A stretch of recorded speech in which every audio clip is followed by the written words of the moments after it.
The house at Blackwood Hollow. It was a crisp autumn evening when Ethan arrived at Blackwood Hollow, a place he hadn't set foot in for nearly 2 decades. His childhood town was unchanged, sleepy and quiet, with the same dense forest at the edge of the town that he had played in as a child. But that house loomed larger in his mind than any other memory. It had sat empty for years, an old crumbling mansion at the edge of the hollow, hidden by shadowy trees. Some said it was cursed, while others insisted it was haunted. Ethan used to laugh at those stories, but standing there now, under the darkening sky, he felt a chill that went straight to his bones. Ethan told himself he was only there to sort through a few belongings, retrieve a few heirlooms, and finally put the place up for sale. It was just bricks and wood, nothing more. Yet, as he approached the house, his steps grew heavier, his heart pounding harder in his chest. The house loomed before him, a shadowed behemoth of twisted vines and broken windows, its stone walls covered in dark stains that looked almost like blood under the faint dying light. He climbed the steps to the door, feeling as if he were being watched by unseen eyes. The door creaked open with a groan that echoed through the empty house, and a blast of cold air hit him like an icy breath. Inside, the house was deathly silent, its dark, vast room swallowing his footsteps as he moved through the hallway. It was a silence so profound that he could hear his own heartbeat, and every creak of the floor sounded like thunder in the stillness. As he stepped into the main hall, the familiar smell hit him. Damp earth, rotting wood, and something metallic like old blood. He remembered this smell from his childhood, when he would lie awake at night, terrified by the strange noises that came from the basement. His parents always dismissed it, brushing it off as just the house settling, but Ethan had never been convinced. Something deep inside had always warned him to stay away from the basement door.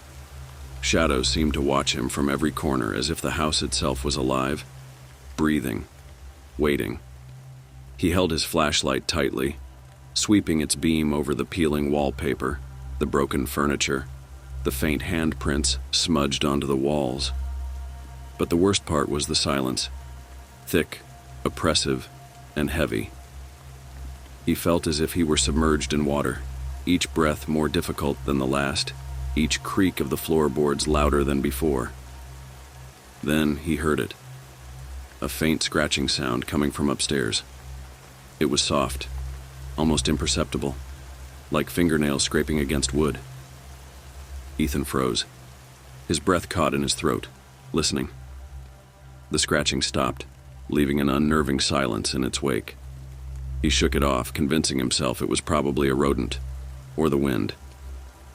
But as he climbed the staircase, the feeling of unease grew stronger. Shadows seemed to close in around him, stretching and twisting in the flashlight's beam. When he reached the top, he saw the door to the attic was slightly ajar, revealing nothing but darkness beyond. With a deep breath, he pushed the door open, feeling a rush of cold air wash over him, as if the attic itself had been waiting. The smell up there was worse, stale and putrid, like something rotting. His flashlight flickered as he scanned the room, revealing strange markings etched into the walls, jagged symbols he didn't recognize, spiraling into strange patterns that seemed almost alive. Then he saw it, a small, dust-covered box in the far corner of the attic. It was out of place, somehow untouched in this decaying room. Against his better judgment, he approached it, his footsteps echoing eerily in the silence. As he knelt to examine the box, he noticed something else, a dark stain on the floor beneath it, spreading out like a shadow. He lifted the lid, and inside was a photograph. It was a faded picture of his mother, smiling, standing in front of the house. But there was something off about her eyes. They looked hollow, empty, as if she wasn't really there. He shivered, putting the photograph back in the box, and as he did, he felt it, a cold hand gripping his shoulder. He spun around, but there was no one there, just darkness, thick and suffocating, pressing in on him from all sides. And then he heard it, a whisper, faint and chilling, echoing through the attic. "Ethan." "Come downstairs." His heart raced, every nerve screaming at him to get out, but something held him there. The whisper came again, soft and urgent, as if calling him from deep within the walls. He turned and fled down the stairs, the whisper following him, growing louder with each step. As he reached the bottom of the stairs, he felt a cold draft coming from the basement. He had never been down there before. His parents had always kept it locked, and he'd never questioned it. But now, the door was slightly open, beckoning him down into the darkness. Ethan hesitated, every instinct screaming at him to turn back. But the whisper came again, more insistent, pulling him forward. He gripped his flashlight and pushed the door open, feeling a blast of frigid air wash over him.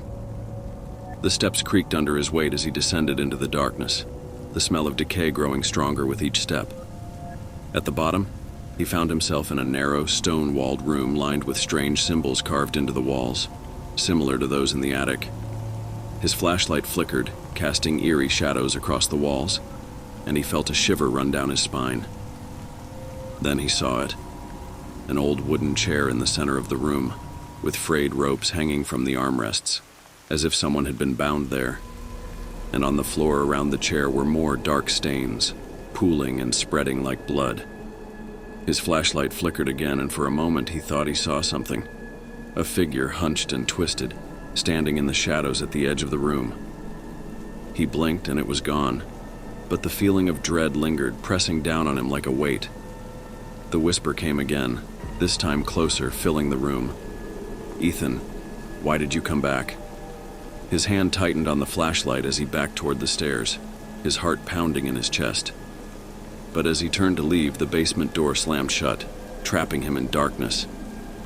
Panic surged through him as he banged on the door, screaming, but his voice was swallowed by the shadows.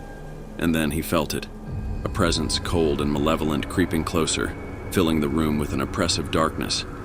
He spun around, shining his flashlight into the blackness, and saw a face, a twisted, contorted face with hollow eyes and a gaping mouth, inches from his own. Its breath was cold, filling his lungs with a chill that felt like death. He stumbled back, tripping over the chair and falling to the ground. The figure loomed over him, its face twisting into a ghastly smile, and he felt a cold, bony hand grip his arm, pulling him deeper into the darkness. As the shadows closed in around him, he heard the whisper again, soft and mocking. "You shouldn't have come back." And then, silence. Ethan was never seen again.